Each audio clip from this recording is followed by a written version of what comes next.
This is the last gift I got from 2022, another fucking flu. Hello friends, my name is Ansu and today I wanted to do an year wrap up of 2022. This is going to be a rapid fire kind of a wrap up because I did end up reading 59 books in 2022, so I'm just going to go through all of the books that I did end up reading. It's just going to be like a sentence worth of a review of each of these books. Let's get started. I got my trusty MacBook, so let's go. Yeah.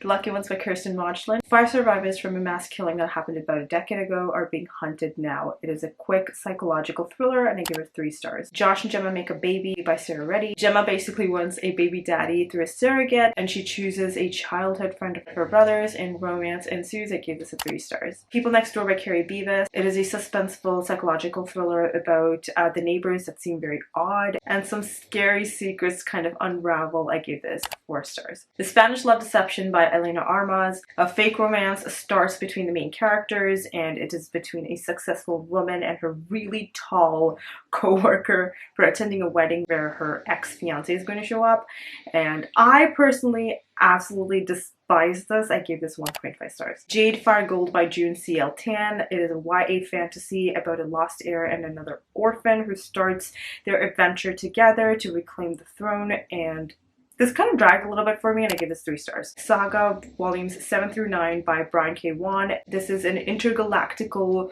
war graphic novel where a forbidden romance occurs and continues and friendships are made. Some people end up dying. It's very emotional and I was a wreck by the end of volume 9 and I give this 4, 4, and 5 stars. Real Easy by Mary Rikoski. It is a thriller set in a strip club in the 90s and I give this 3.5 stars. Daughter of the Moon Goddess by Sue Lin Tan. It is an adult fantasy that feels a bit more like a YA and I enjoyed it for the characters and that's about it and I give it 3.5 stars. Gallant by V.E. Schwab. It is a whimsical read where the entire plot is given up in the synopsis and I give this 3 stars. Farkeeper's Daughter by Angeline Booley. Murder mystery from a tribal Ojibwe community. I personally was not in the right mindset to read this, but I still did end up enjoying it and I give it 4 stars. The Inheritance of Mercada Divina by Zoraida Cordova. A whimsical, colorful story that is basically like Encanto and it's unfortunately something that I couldn't get into at all and I ended up DNFing it. Gone Girl by Gillian Flynn. It is an absolutely crazy thriller that I thought it would be more fun as a movie, which it already is a movie, which is pretty cool. I give this a 5 stars. Finlay Donovan is Killing It and Finlay Donovan Knocks Him Dead by Elle Cosimano. That is a cozy mystery where this woman accidentally starts to cover up murders and I give this 5 and 4 stars. A Good Girl's Guide to Murder, Good Girl Bad Blood,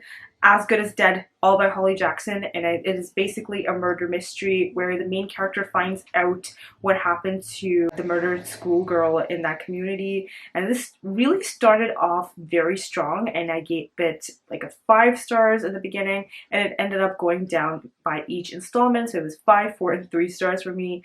By the end of it, I really didn't care about the entire story anymore. It felt like it was dragging all the time. Arsenic and Adobo by Mia P. Manansala. It is a cozy mystery of a possible murder that occurred at a restaurant, 3 stars. Tokyo Dreaming by Emiko Jean. Its princess is trying to find her place in an imperial palace with evil twin cousins. Of course, it's a cute romance. I give this 3 stars. The Paris Apartment by Lucy Foley. A mystery thriller of a woman trying to find out what happened to her missing brother in the Paris apartment. 4 stars. The Maidens by Alex McAleeds tries to be a dark academia through a mystery thriller and it was just underwhelming. I give it 2 stars. Something Wilder by Christina Lauren. It is an adventurous romance with a treasure hunt. I give this 5 stars. The Good Sister by Sally Hepworth. An easy to figure out mystery, but it was incredibly messed up and I loved it. 5 stars. The Wife Upstairs by Rachel Hawkins. Just many what the fuck moments through this mystery thriller and I give it 4 stars. The Last Thing He Told Me by Laura Dave. A mystery thriller about a missing husband and where the main character seems to have no idea what she's doing and I give this 3 stars. White Smoke by Tiffany D. Jackson. It is a YA horror with a touch of mystery thriller. The ending made me very, very sad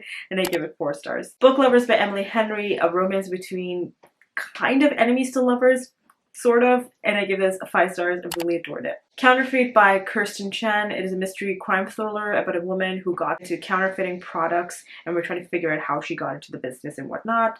2.5 stars. This Place is Still Beautiful by Xi Tian. The reality of xenophobia and racism, which leads two sisters deal with the same situation in different manners and end up getting closer to each other. 4.5 stars. Take Your Breath Away by Linwood Barclay. This is a book that I did not understand how DNA is not something that is ever to be found in any of the crime scenes, but it is a fun mystery thriller and I gave it 4 stars. Every Heart a Doorway by Shawnee McGuire is kind of predictable yet a twisted, whimsical story with a good writing style. I give it 3 stars. Down Among the Sticks and Bones by Shawnee McGuire. It is filled with darkness I did not expect, and it was much better than the first one. I gave this 4 stars. Beneath the Sugar Sky by Shawnee McGuire. It is a found family story with some good rep for like fat, trans, and disabled people, and I give this 4 stars. Stay Awake by Megan Golden. It is a book that kept repeating itself to help the main character to remember to stay awake due to the mystery thriller that is occurring, and I give this 4 stars. Finding Me by Viola Davis. It is a memoir that is filled with emotions and growth through incredibly difficult circumstances, and I give this 5 stars. Made me cry so much. We Were Dreamers by Simu Liu is also another memoir about Simu's life and him coming to terms with his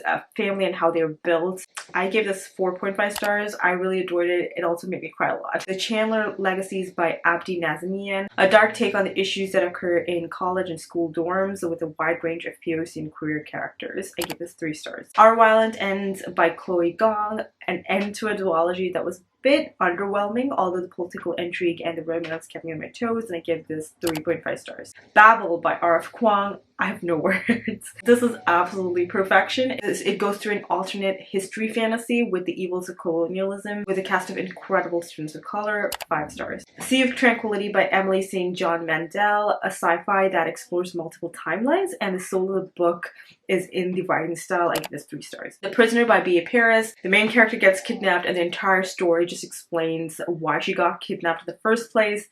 It was okay, I give it 3 stars. The Millionaire's Wife by Shalini Bullard. Twisted psychological thriller of a threatening email getting sent to the main character, and this left me on the edge of my seat for the entire novel. It was 4 stars. The Enigma of Room 622 by Joel Decker. This felt like such a weird Bollywood movie with loads of ridiculous twists. It was still fun and I gave it 4 stars. The Opportunist by Elise Friedman. It is a sad thriller that includes child pornography and abuse, which also kept you wondering what was going on, and I give this 4 stars. Blood Like Magic by Lascelle Sambury, of a whimsical family of witches living together and struggling with the powers that they have in this futuristic world, and I give this 4 stars.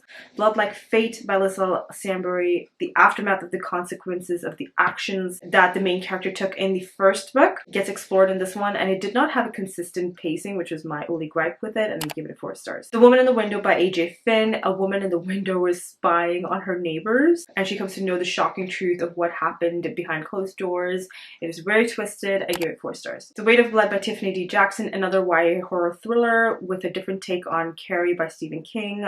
4 stars. Fear the Worst by Linwood Barclay. It felt like a game of chance where everything was just too convenient. The author really tried to push every single person as the potential killer, and I give it 3 stars. Turn of the Key by Ruth Ware. A letter is being written to an attorney about the death of a child that the nanny was supposed to take care of, and it was absolutely amazing until the very end, which kind of destroyed it for me. I give it 3 stars. Promised Neverland Volume 1 by Caillou Shure. It is a manga where the happy children of an orphanage set in the future find out the dark truth behind what happens to the kids once they get adopted out of it. 4.5 stars. Spy X Family Volume 1 by Tatsuya Endo. A spy who's sent on a mission which requires him to have a family to infiltrate a school system. It is really funny at times and I really did enjoy it. 4.5 stars. The Romance Book Club by Lisa K. Adams. An underwhelming romance of a popular sportsman who is at the brink of divorce because of an argument of a lack of giving orgasms to his wife. He joins this book club set to save his marriage, and I give this 2.5 stars. The Christmas Wish by Lindsay Kelk is a really adorable romance with a time loop. I give this 5 stars. Promised Neverland Volume 2 by Caillou Shure. Our cast of characters are trying to plot to escape this orphanage right now, otherwise they will be meet later on. The only problem is they constantly keep hitting more obstacles. 4 stars. Duke Actually by Jenny Holiday, which is a quick and cute romance of an almost duke and an almost divorced woman. 3.5 stars. And finally, the last book I read in 2022, Twice in a Blue Moon by Christina Lauren. It is easily my least favorite romance of the author duo. It is a second chance love sort of a situation of young adults who later on meet again in life. 3 stars. Alright guys, those were the 59 books I read in 2022. A lot of them were pretty great, not gonna lie. It definitely was not the best reading year I had in a little while now, but I still ended up reading 59 books, which I'm really happy about. But yeah, those are all the books that I read in 2022. I hope you guys enjoyed this video. If you're new here, please don't forget to hit that subscribe button and the notification bell to be notified every single time I upload a new video. Thanks so much for watching. I'll see you all next time with another one. Until then, I'll talk to you in the comments. Bye!